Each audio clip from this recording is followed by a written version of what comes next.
Students, today we will study about education. Okay, so education is concerned with increasing general knowledge and power of understanding of total environment in employees. Okay, so it means teaching only theoretical aspects of principles, rules and other aspects.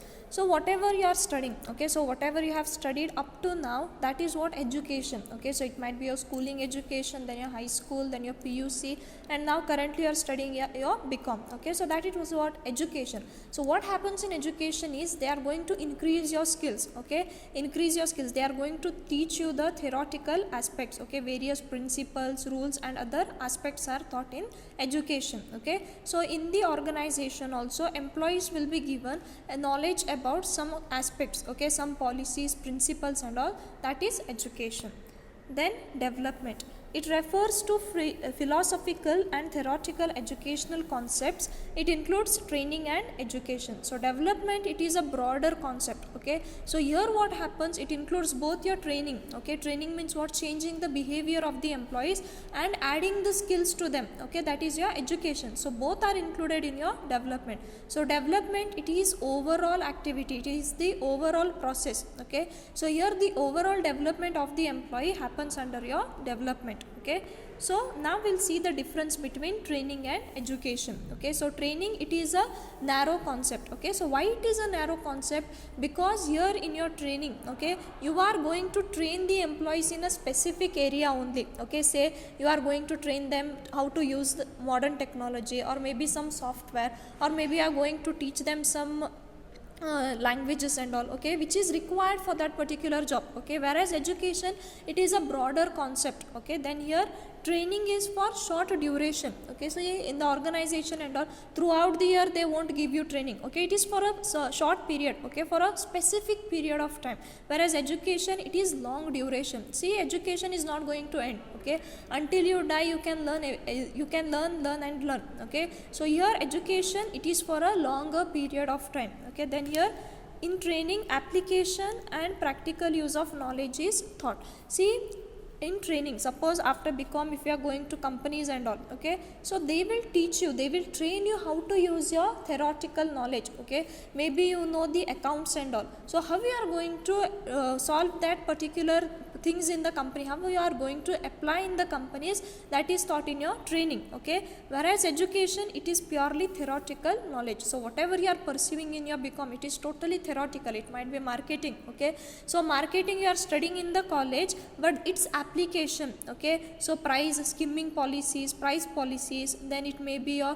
product life cycle, how it actually works in the real scenario, that is in your training. Okay, so education, here just you are collecting the knowledge, you are grasping the things over here. Okay, then comes your cost of training is borne by the organization. Yes, the organization bears the cost of training. Okay, that is, no matter how much the cost arises, they will spend it on the training. But here cost of education is borne by the learner.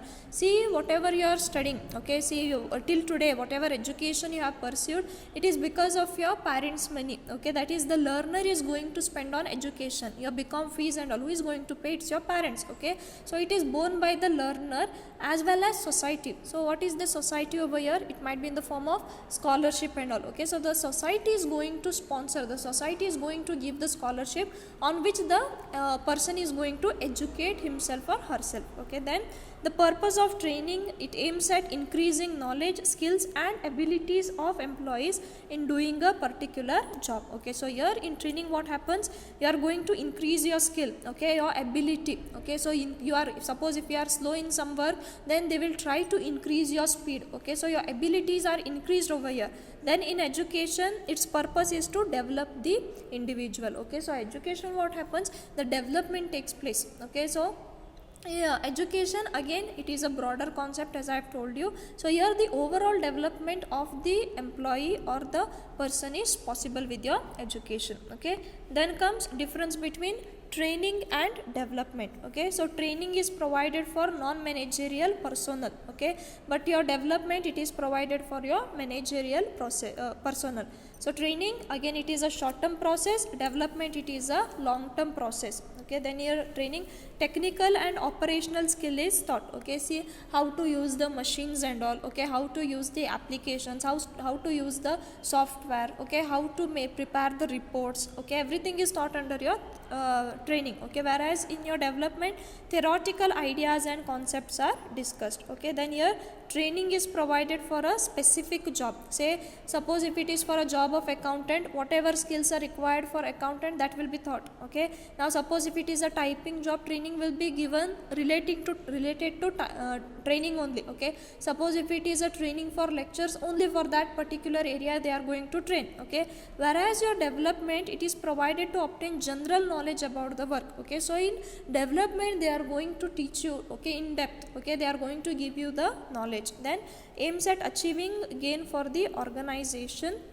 Here aims at achieving long term needs for the organization. Okay, training short term gain. Okay, here in your development it is the long term gain. Okay, next we'll see steps in training program or the training procedure. Okay, so first step is identifying the training needs. Okay, see why do organization go for training? Because whenever they cannot get the expected result, okay, so it might be for the new person, and also whenever the new person is entering the organization, he won't be well versed, he won't know how to work. Okay, so here first you have to identify the training needs. Okay, so what is the need for your training? Okay, so you have to see by monitoring personnel flows, policy changes. Then you might ask your supervisors, okay, whether your subordinates require training. You can ask the managers. Okay, so you can ask whether there is a need for training in the department. You can ask the departmental heads also. Okay, so is there any need for training? Then you can analyze. Okay, so whatever the training needs are there, what is the purpose of training, in which area you are requiring. Okay, so that you have to analyze first. Okay, then second one, preparing the instructor. Okay, so the instructor is the one who is going to teach. Okay, the trainer is also known as the instructor. So the instructor should explain and demonstrate whatever is assigned to him to impart to the trainees. Okay, suppose if there is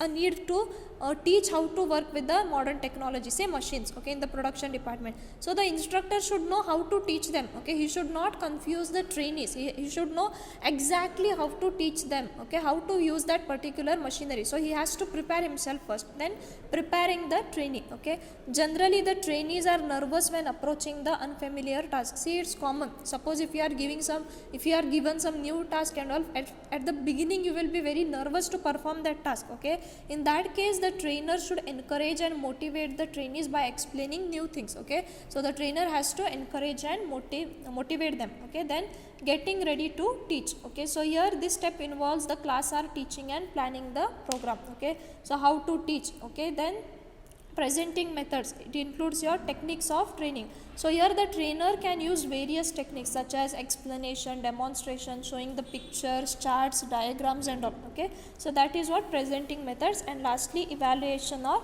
follow up. Okay, so it is the last step over here. Okay, so follow up means what? Once when the training is given, you have to find out, okay, whether the training was effective or no. Okay, how to find out that the training was effective? Just by checking whatever the results. Okay, so whatever the standards you were set, are they met by the employees or no? Okay, now suppose before training, the speed of the employees, say it was 120 characters per minute. Okay, now maybe after you have to check whether the speed is same or it has increased. Okay, so that is what follow up. Okay, that is evaluation. Next we'll see types of training. Okay, so there are various types of training. First one is the induction training. Okay, see the name itself says induction. Induction means the new person, or orientation training. Okay, so it is given for the new recruits in order to make them familiarized with the internal environment of the organization. Okay, so once when the people are placed in the organization, okay, whenever the new people have entered the organization, in your induction training they are going to give the introduction. Okay, saying this is your workplace. Okay, here you have to work. So this is your superior. There is the manager's cabin, cafeteria. Okay, so he will be introduced about the things, internal things of the organization. Okay, then comes your job training. Okay, so it is related to a specific job, okay, for which the worker has to undertake. This type of training gives information about process of production, machine, method to be used. Okay, Okay, say suppose if there is a job of production, okay, at that time which machinery is to be used, okay, which is the method to be followed, what is the standard output. Okay, standard output means for 1 hour how many units you have to manufacture. Okay, so telling everything related to a specific job. Okay, then coming to your accountant job, then giving them, okay, how many suppose if it is a trade related job, okay, how many trade settlements you have to do in a hour. Okay, so that telling them about a specific job is your job training.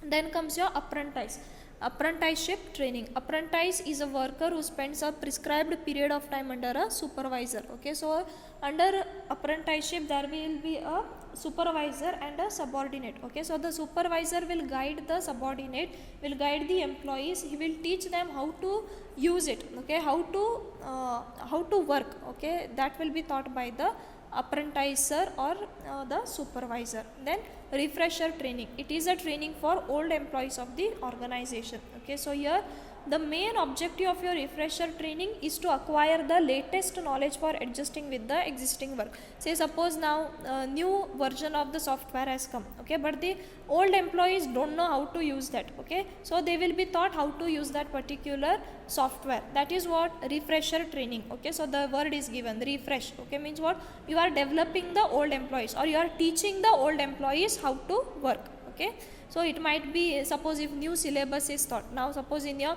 BCom only they are adding some advanced mathematics subject. Okay, and if suppose the existing lectures only have to take, at that time they will be given the training. That is what refresher training.